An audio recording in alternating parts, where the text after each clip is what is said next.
Então, nós, para nos aproximarmos de Deus, nós precisamos obrigatoriamente de um sacerdote como este, como Jesus.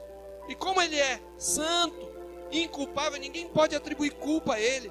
Não há mancha nele, sem mácula. Ele é separado dos pecadores. Mas há algo ainda mais tremendo, ele é feito mais alto que os céus. O que significa mais alto que os céus? É o mesmo Deus Altíssimo. Você lembra?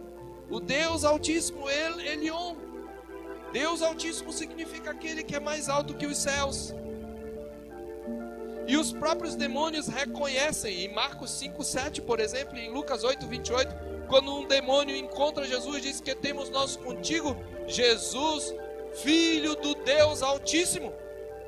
Os demônios reconhecem que ele é Filho do Deus Altíssimo. Ele é homem, e aqui essa expressão, feito mais alto que os céus, aponta certamente para a divindade de Jesus. Então lá no capítulo 2, enfatiza-se a sua humanidade. Era necessário, nos convinha que ele fosse aperfeiçoado como homem, mas nos convinha que ele fosse Deus Altíssimo. Ele é o Elion, irmãos. Quando Melquisedeque abençoou, ele abençoou pelo nome daquele que é superior a ele. Melquisedeque não é igual a ele, é semelhante a ele. Mas quando ele diz, bendito seja Abraão, por ler Elion, podemos ler sem dúvida nenhuma, bendito é Abraão por Jesus Cristo. Ele foi quem se revelou a Melquisedeque. E o mesmo Deus, o Pai, que o ordenou a Melquisedeque. Nos convinha um sacerdote assim, que fosse mais alto do que os céus, a quem, como diz Salomão, nem os céus dos céus podem conter. Aquele que é a imagem do Deus invisível, aquele que é o primogênito de toda a criação, aquele em quem foram criadas todas as coisas, as do céu, as sobre a terra, as visíveis, as invisíveis, os tronos, as soberanias, os principados, as potestades, tudo o que existe no universo, cada uma dos trilhões e quatrilhões de estrelas, tudo foi criado por ele e para ele. Cada galáxia é sustentada pelo seu poder. Ninguém menos do que Deus poderia nos sustentar diante do trono do Pai. Ele aguenta, ele suporta, ele pode adentrar diante do Pai, porque ele é homem perfeito, mas porque ele também é Deus, é o Filho do Altíssimo, feito mais alto que os céus, e por isso ele não tem necessidade de oferecer todos os dias sacrifício pelos seus próprios pecados. Pelo que ele é, verdadeiro Deus e verdadeiro homem, um único sacrifício é suficiente para pagar todos os pecados. Eu concluo, queridos, na verdade, aplicando. Sabe o que isso tudo significa? Em primeiro lugar, você não precisa de mais nada, querido. É por isso que nós não precisamos de tudo aqui. Você precisa entender uma coisa. Se nós fôssemos israelitas, nós teríamos a ideia da fraqueza, do caráter provisório e imperfeito da lei cerimonial. Sabe por quê?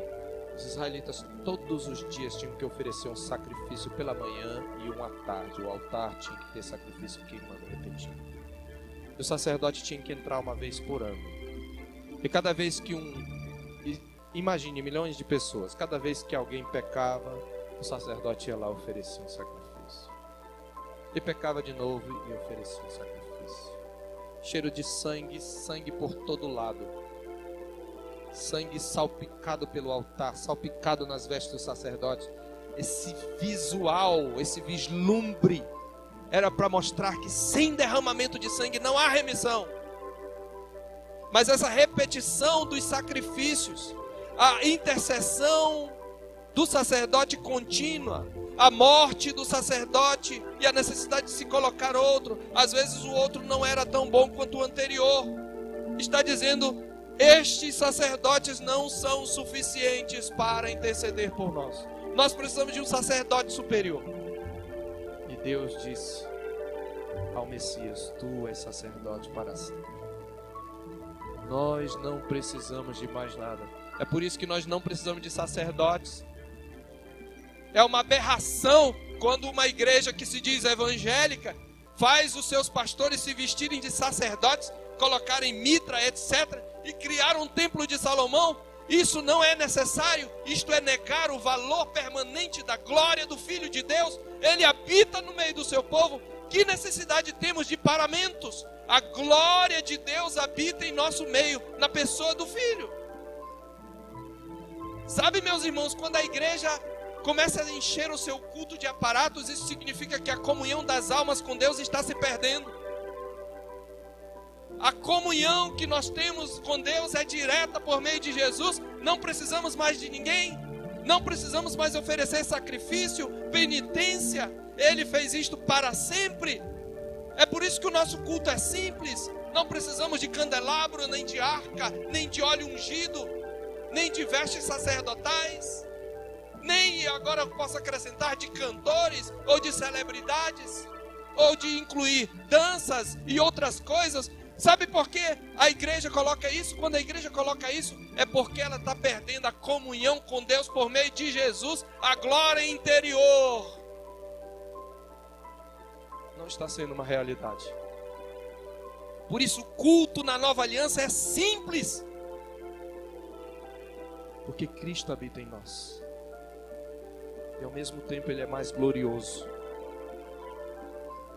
Irmãos, nós vivemos numa época superior à época de Moisés. Vocês não têm que todos os dias trazer animais, cordeiros, novilhos, rolas e pombinhos para sacrificar e colocar a mão na cabeça desses animais e imolá-lo todos os dias.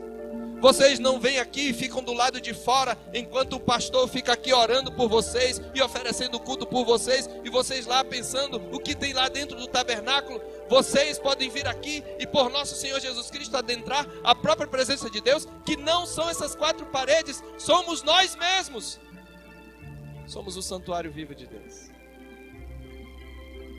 E a qualquer momento, em qualquer lugar, não só aqui, nós podemos nos reunir e Cristo estará presente e Cristo presidirá. E isto garante que o nosso culto será aceito. Entende por que o nosso culto deve ser simples?